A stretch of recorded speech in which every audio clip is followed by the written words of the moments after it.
Park बड़ा महत्वपूर्ण शब्द है पारक। बहुत से लोग पारक से बहुत डरते हैं और पारखी से तो खतरनाक डरते हैं कि पारखी है, अरे राम राम बचो।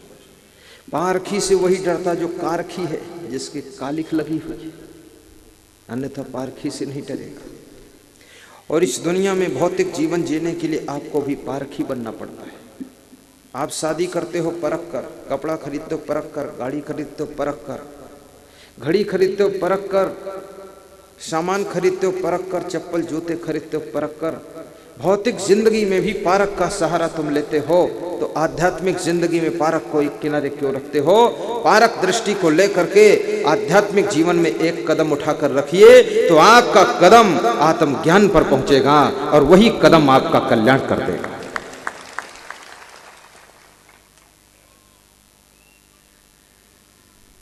पारखी बन जाओ, परखो। वस्तु अंते खोजे अंते क्यों करावे हाथ। कोई अफसर अपने ऑफिस को जा रहा था। ऑफिस 9 बजे ऑफिस के लिए निकल जाता था, लेकिन उस दिन थोड़ा अड़चन पड़ गई। और क्या अड़चन हुई कि उसका चश्मा खो गया और चश्मा के बिना उसको लिख नहीं सकता था, ना पढ़ सकता था। और ऑफिस का काम तो लिखने पढ़ने का ही होता है। तो उसने अपनी पत्नी से कहा कि मेरा चश्मा ढूंढने में मदद करो। और पत्नी इसीलिए लोग रखते ही है कि हर समय मदद करे, चश्मा ढूंढने में मदद करे, भोजन में मदद करे। जो लोग ज़्यादा कमज़ोर होते वो पत्नी को साथ नहीं रखते, और जो अकेले जी सकते हैं वो फिर न पत्नी न पतना, आनंद। जो लगता है उनको अकेले नहीं चल सकता हूं तो सहारा ले लेते हैं।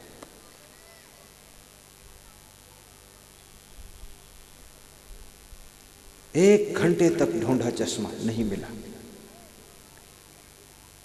तो पति को अपनी पत्नी के ऊपर क्रोध आ गया, गुस्सा आ गया, और पत्नी का हाथ पकड़कर झकझोरा कि तू किस मॉडल की पत्नी है?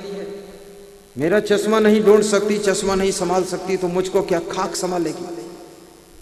तो पत्नी ने कहा, शादी आपके साथ हुई थी, आपके चश्मा के साथ नहीं हुई है। और चश्मा संभालने की बात भी नहीं हुई थी, और उस समय चश्मा आपको लगता भी नहीं था, तो बीच में आया, और मैं तो पहले से आई।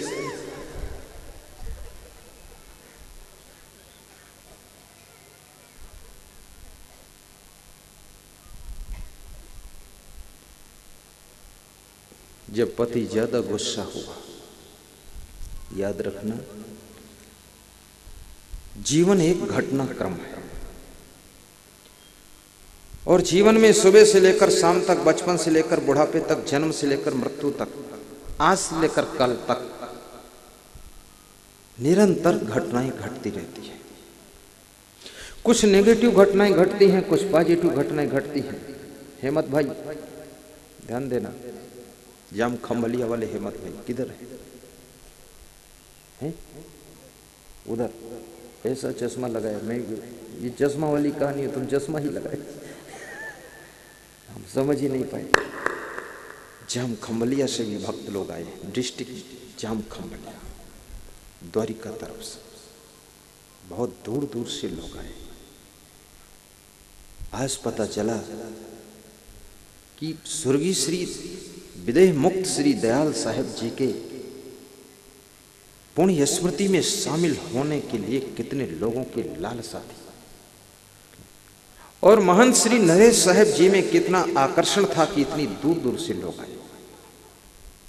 मैं भी दूर से आया हूं, उन्हीं के आकर्षण में आया हूं। उनका आकर्षण ऐसा है कि तुम आए और हम आए, दोनों का मिलन करा दिया है, और दोनों का संगम कराने वाले महंत श्री नरेश साहेब जी और पाट के सुभाष भाई और मूलधर का बच्चा बच्चा इस सम्मेलन में सम्मिलित हो गया है।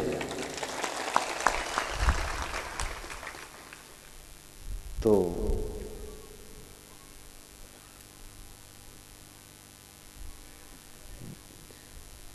कुछ नेगेटिव घटनाएं घटती हैं, कुछ पॉजिटिव घटती हैं। कुछ ऐसे कार्य होते हैं जिसमें आपका नुकसान होता है और सूचना आती है, समाचार आता है, खबर आता है। और कुछ ऐसे कार्य होते हैं जिसमें आपका फायदा होता है, वो भी समाचार आता है। अब देखना, दो बातें हैं।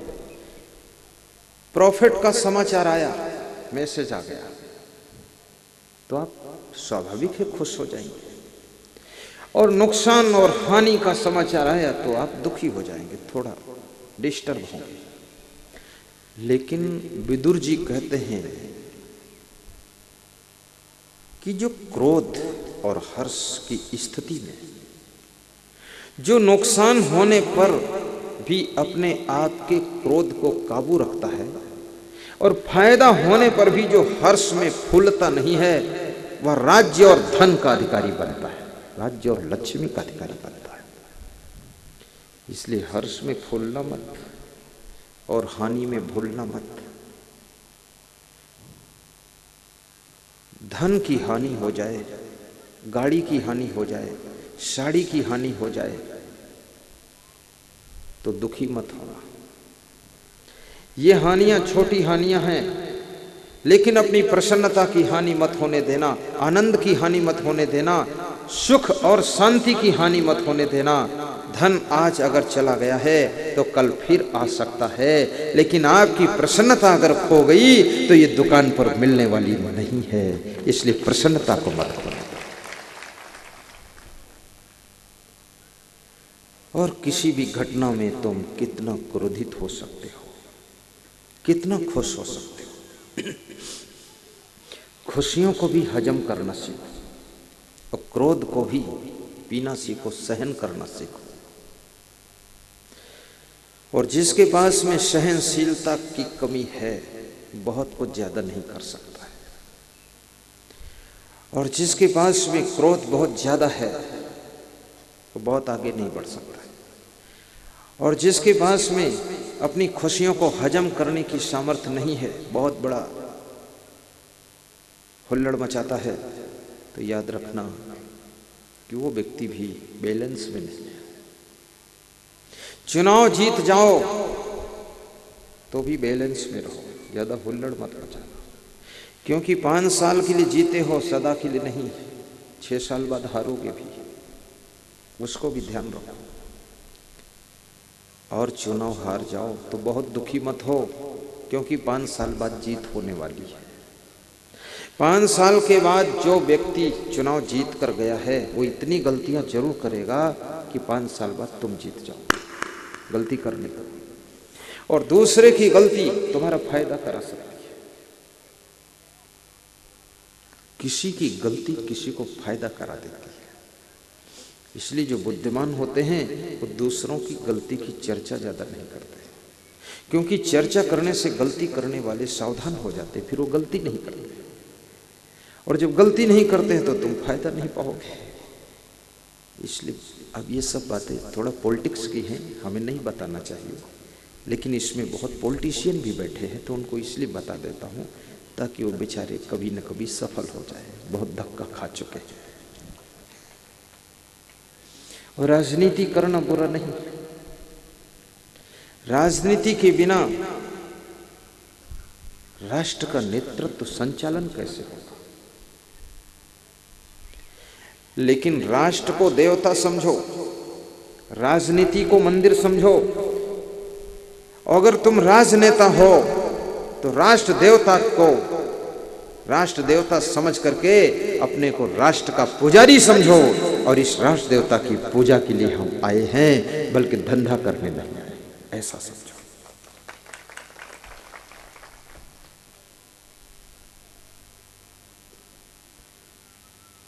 नेगेटिव पॉजिटिव किसी प्रकार की घटना से ज्यादा प्रभावित मत हो। लाभ हानि का संगम है जीवन, उतार चढ़ाव का संगम है जीवन, दुख सुख का संगम है जीवन, सम्मान और अपमान का संगम है जीवन। एक लहर सम्मान की आती है, पीछे से दूसरी लहर अपमान की भी आ जाती है।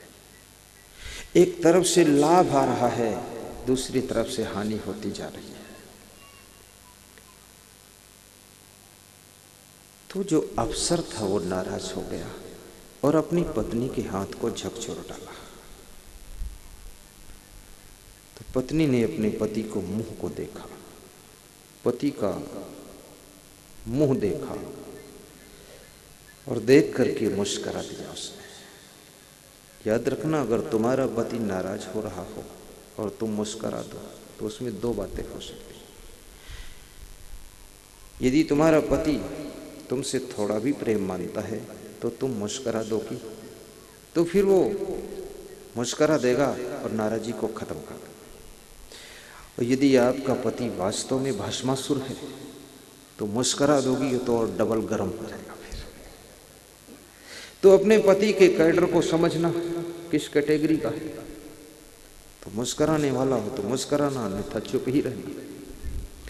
तो उसने मुस्कुरा दिया तो पति भी थोड़ा नॉर्मल हुआ। तो पत्नी ने कहा, एक बात विचार करो, आपका चश्मा खो गया है, नहीं मिल रहा है, तो चश्मा के बिना जब आपको दिखता नहीं है, आप गौर तो करो, मैंने आपका मुंह देखा है, तो आप अपनी आंखों पर चश्मा लगा करके चश्मा घर में ढूंढ रहे हो।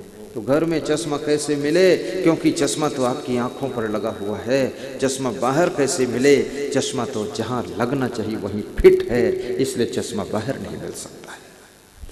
इसी तरह से तुम आप साईं बाबा को बाहर ढूंढ रहे हो, शिरडी में ढूंढ रहे हो, वहां कहां साईं बाबा मिलेगा। साईं बाबा तो तुम्हारे अंदर ही है, और अंदर वाले साईं बाबा को पहचानते नहीं हो, समझते नहीं हो, और शिरडी में जाकर लाइन लगाकर खड़े होते हो कि जय साईं भगवान की। तो साईं भी मुस्कुराता है, मैं तो तेरे अंदर बैठा हूं और तू बाहर कहां जय जयकार कर रहा है। तेरा साईं तुझ में जाग सके तो जा, ज्यों तिल माही तेल है चकमक माहिया। जैसे तिल के अंदर तेल होता है, चकमक पत्थर के अंदर आग होती है, ऐसे ही तुम्हारे अंदर तुम्हारा साईं छिपा हुआ है। कुछ लोग उसे गुफाओं में ढूंढते हैं, कुछ लोग कंदराओं में, कुछ मंदिर में, कुछ मस्जिद में। कल दिल्ली हवाई अड्डे पर एक मुसलमान मिला, तो उसने मेरी तरफ हाथ बढ़ाया मिलाने के लिए। तो मैंने कहा, हाथ मिलाने से बेहतर है हृदय मिलाना। तो बोला, आप हिंदू हो तो हाथ क्यों जोड़ते हो? हमने कहा, हाथ जोड़ते जोड़ते हृदय जोड़ने की कला आ जाए इसलिए जोड़ता हूँ। और तुम हाथ मिलाकर झटका मारते मारते तो एक दिन जान निकाल दोगे। वहीं पर कुछ था कर्मचारी हवाई अड्डे का, तो मैं भी खाली था आधा घंटे, वो भी खाली ही होगा। तो हमने कहा, चलो जय बजरंग बली, थोड़ा हो जाए सत्संग। मैं कर लेता हूँ ऐसा सत्संग। तो कुछ भगवान और अल्लाह की चर्चा की। तो मैंने कहा, ये मनुष्य जो एक दीवार खड़ी कर देता है, क्या मनुष्य की खड़ी की हुई दीवार में अल्लाह आकर रुक सकता है? अल्लाह को मनुष्य क्या अपने बस में करेगा? या जहां वो दीवार खड़ी करे वहां अल्लाह आकर रहेगा? क्या अल्लाह इतना कमजोर है कि अपनी दीवार खुद नहीं खड़ा कर सकता है? तुम उसके लिए दीवार खड़ी करोगे। और तुम्हारी खड़ी की हुई दीवार में अगर अल्लाह आ सकता है, तो मकानों में तो बहुत दीवारें खड़ी हैं, वहां तो कितने अल्लाह आकर ठहर गए होंगे। और आदमी मंदिर बना देता है और कहता है इसके अंदर भगवान आ गया है। क्या भगवान इतना कमजोर है कि अपना मंदिर खुद नहीं बना सकेगा? और उसको मंदिर की जरूरत होगी तो खुद निर्माण कर लेगा। तुम्हें मकान बनाना होता तो कहते भगवान आशीर्वाद देना मेरा मकान बन जाए, बड़ी हंसी की बात है। और भगवान के रहने के लिए तुम मंदिर बनाओगे, कैसे बनाओगे? और तुम्हारे बनाए मंदिर में वो कैसे रहेगा? और ईंट पत्थर की दीवारों के बीच में वो रहने वाला नहीं है। उपद्रष्टानुमंता च भर्ता भोक्ता महेश्वरा परमात्मे चापिक्तो देहेस्मिन् पुरुषापरा ईश्वरा सर्वभूतानां हृदय से अर्जुन तिष्ठति। एनम रूपम गंधम शब्दम स्पर्शाच मैथुनान एतेनेव बीजानाथ किमत्र परिशिष्यते यतत वै तत्। अंगुष्ठ मात्रः पुरुषा आत्मनि तिष्ठति ईशानो भूत भव्यस्य न ततो बीजगुप्सते यत तो तत्। उपनिषद भी यही कह रहे हैं, वेद कह रहे हैं, गीता भी कह रही है, और कबीर साहब कहते हैं कि कस्तूरी कुंडल वसई मृग ढूंढे बनमाहि, ऐसे घट घट राम है दुनिया जाने नाही, दुनिया जाने नाही। फिर मुसलमान कहते हैं कि जर्रे जर्रे में खुदा है, और हिंदू कहते हैं कण कण में राम है। अगर कण कण में राम है तो बकरी बकरा मुर्गी मुर्गा में क्या राम नहीं है? बकरी बकरा तो बहुत बड़ा कण है, उसमें तो बड़ा राम होगा, और उसको छुरी से काटोगे तो राम कट जाएगा। इसलिए अगर कण कण में राम मानते हो तो मांस खाना छोड़ना पड़ जाएगा और शाकाहारी बनना पड़ेगा। और जर्रे जर्रे में खुदा मानते हो तो गाय भैंस बकरा मुर्गा में क्या खुदा नहीं? गाय भैंस तो बहुत बड़ा जर्रा है, उसमें बड़ा खुदा बैठा होगा, और उसको फिर स्लाइडर में काटोगे जाकर के कत्ल खाने में तो खुदा के टुकड़े टुकड़े हो जाएंगे।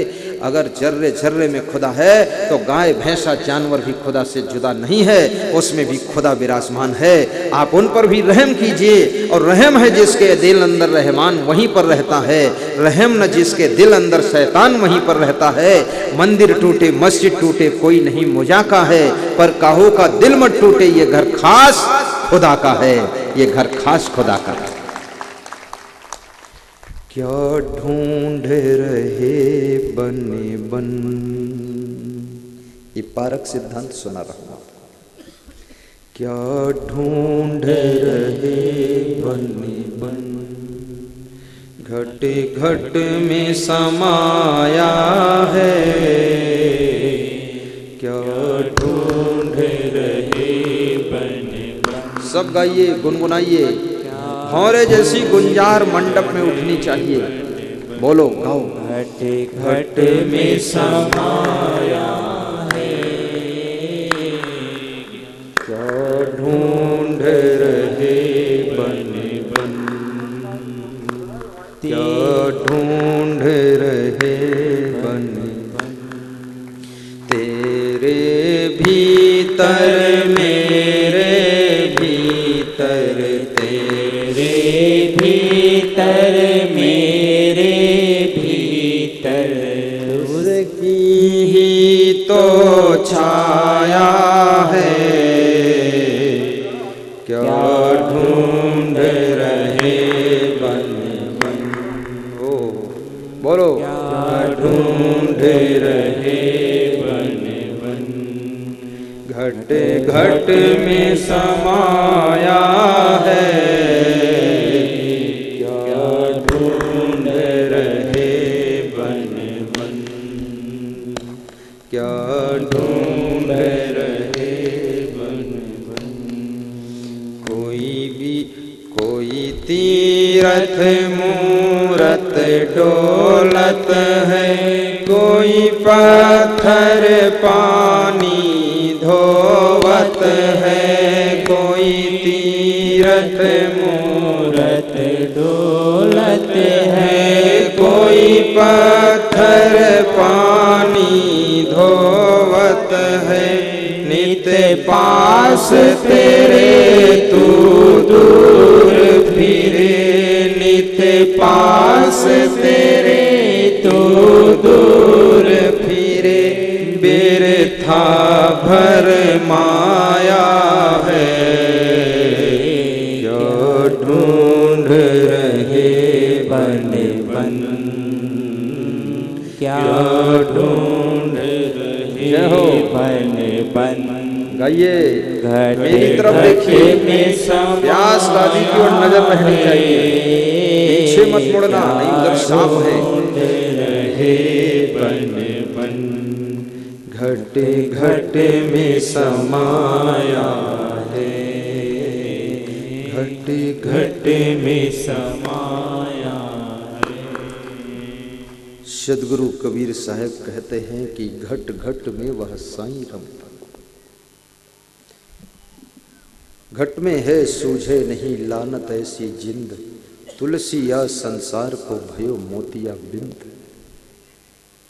तुलसीदास कहते हैं पूरे संसार को मोतिया बिंद हो गया, कबीर साहब की टोन में तुलसीदास भी बोल रहे हैं। कबीर कहते हैं घट घट में वासाई रमता, तो तुलसीदास भी कहने लगे घट में है सूझे नहीं। तुलसीदास कहते घट में रमता तो है पर सूझता नहीं, लोगों को दिखता ही नहीं।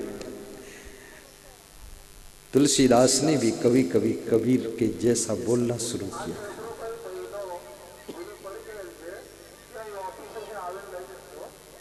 घट घट में वह साई रमता। आपके सुभाष भाई माइक कंट्रोल करा, दौड़ जाओ, बोल देना थोड़ी देर मेरा ही चलने दे। हाँ, उधर ऐसे डील कर ले, ध्यान देना। आपके माता पिता के अंदर भी वही राम है, आपकी वाइफ के अंदर भी वो राम है, आपके पति के भीतर भी वो राम है, बेटा बेटी के अंदर भी वो राम है। घट घट में वह साई। अगर इस बात को स्वीकार कर लो कि बेटी के अंदर भी वही परम तत्व है, बहू के अंदर ही वही तत्व है जो मेरे अंदर है, तो तुम अपनी बहू के साथ में दुर्व्यवहार न कर सकोगे, अपने पिता माता के साथ में कठोर व्यवहार न कर सकोगे, अपने बेटे को सता न सकोगे, अपनी पत्नी को दुखी न कर सकोगे।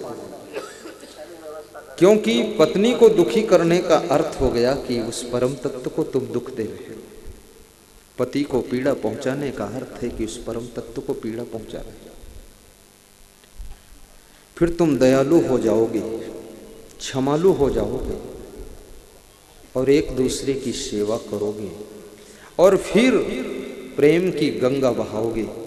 और जिसके घर में प्रेम की गंगा बहती है उसके घर में याद रखना कोई दुख नहीं रहता है। जहाँ प्रेम है वहाँ दुख नहीं है, और जहाँ द्वेष है, नफरत है, ईर्ष्या है, वहाँ सुख नहीं रहता है। जहाँ सूरज है वहाँ अंधेरा नहीं रहता है, याद रखना। और जहाँ अंधेरा है वहाँ सूरज नहीं होता है। इसलिए जीवन में दुख से बचना है तो प्रेम का सूरज उदय कीजिए, प्रेम की गंगा बहा दीजिए, प्रेम की सुगंध उठा दीजिए। कबीर साहब ने प्रेम को कितना ऊंचे उठाया है। कबीर साहब कहते हैं, पोथी पढ़ी पढ़ जग मुआ, पंडित हुआ न कोय, 2.5 अक्षर प्रेम का पढ़े सो पंडित हो। पोथी पढ़ डालो, पंडित न हो सकोगे, लेकिन जिस दिन प्रेम को समझ जाओगे महापंडित बन जाओ। प्रेम को समझो, और प्रेम सागर है। प्रेम कोई एक बूंद नहीं है। तुम्हारे पास में इतना प्रेम का सागर है कि पूरा संसार अगर तुम्हारे प्रेम को प्राप्त कर ले तो भी तुम्हारे पास में प्रेम कम नहीं पड़ेगा, और प्रेम में पूरे संसार को तुम डुबा सकते हो। और जिसके पास में प्रेम है वो दुनिया में कहीं भी रह करके सुख पाता है। और प्रेम भरा हृदय न तो चोरी करता है, न फिर झूठ बोलता है, न छल कपट करता है, क्योंकि सोचता है अगर छल कपट करूंगा, चोरी करूंगा, झूठ बोलूंगा तो ये प्रेम टूट जाएगा। और जहां छल कपट होता है वहां प्रेम खंड खंड हो जाता है। जहां निर्छल हृदय होता है वहां प्रेम प्रफुल्ल हो जाता है। इसलिए निर्छल मन बनाओ। पोथी पढ़ी पढ़ी जग मुआ, पंडित हुआ न कोय, और 2.5 अक्षर प्रेम का पढ़े सो पंडित हो। प्रेम की गंगा बहाते चलो, ज्योति से ज्योति जलाते चलो, ज्योति से ज्योति जलाते चलो। प्रेम की गंगा बहाते चलो, प्रेम की गंगा बहाते चलो, ज्योति से ज्योति जलाते चलो, ज्योति से ज्योति जलाते चलो। रूपी अपने घर में प्रेम की गंगा को बहाना, सहनशीलता रखना, गम खा लेना, संतोष कर लेना, नम्रता से सबको जोड़ कर रखना और स्वयं जुड़ कर रहना। क्योंकि याद रखना, एक मधुमक्खी उड़कर कहीं चली जाए, उसको एक छोटा सा बच्चा नहीं डरता है। जब वो मधुमक्खी अपने संगठन के साथ उड़ती है तो उसको हाथी भी डरता है, हाथी भी डरता है। इसलिए आपकी शोभा, आपकी शोभा, आपकी शक्ति, आपकी सामर्थ्य आपके एकता और संगठन में है। और एकता और संगठन की जान प्रेम है, और प्रेम की जान त्याग है, संयम है, नियम है। इसलिए नियम की राह पर चलना, संयम की डोरी में अपने को बांध कर रखना और त्याग का आभूषण पहनना। यदि तुम कुछ त्याग नहीं कर सकते हो तो किसी के प्रेम को निभा भी नहीं सकते हो। आप विचार कीजिए, आज आपने कितना त्याग किया है। आपने धन का भी त्याग किया है, तब इतना बड़ा समागम हो रहा है। समय का भी त्याग किया है, सब काम रोक करके आप यहाँ बैठे हैं। आप अपने काम का भी त्याग करके आए हैं, घर को त्याग कर आए हैं, फैक्ट्री को त्याग कर आए हैं, फैमिली को त्याग कर आए हैं। आप अपनी दुकान को भी छोड़ कर आए हैं। त्याग प्रेम की जान है। जब तुम अपनी सुख सुविधाओं को भी त्याग करते हो तब ये प्रेम निभता है।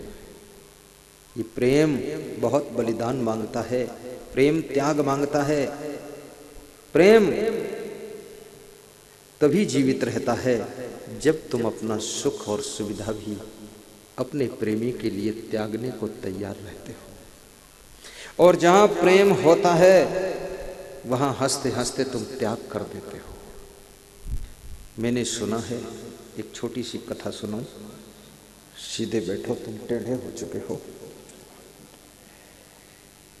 पति पत्नी सर्द रात में 10 बजे रात को हाथ पैर धोकर बिस्तर में सो चुके थे और रजाई ओढ़ चुके थे। थोड़ा थोड़ा शरीर गर्म हो चुका था, हल्की हल्की नींद आ चुकी थी। 11 बज चुके थे। किसी ने दरवाजा खटखटाया। पति की आंख खुली। उसने पत्नी को थोड़ा हिलाया कि उठो, देखो कौन आया है। पत्नी फट से उठती है, क्योंकि पति के प्रति प्रेम है। जरा सा संकेत पाकर उठ जाती है। जिसके प्रति प्रेम होता है ना, थोड़ा सा इशारा दे तुम उठ जाओगे। और प्रेम की कमी हुई तो तुम्हें धक्का मारेगा, फिर भी करते रहोगे। उठोगे नहीं। जिसके प्रति प्रेम होता ना, यदि वो आने वाला है तो बार बार तुम मोबाइल लगाओगे, मालूम करोगे अब कहाँ पहुंचे, अब कहाँ पहुंचे, पावागढ़। अब प्रेम की कमी है, तुम मोबाइल से पूछोगे नहीं, लोकेशन लोगे नहीं।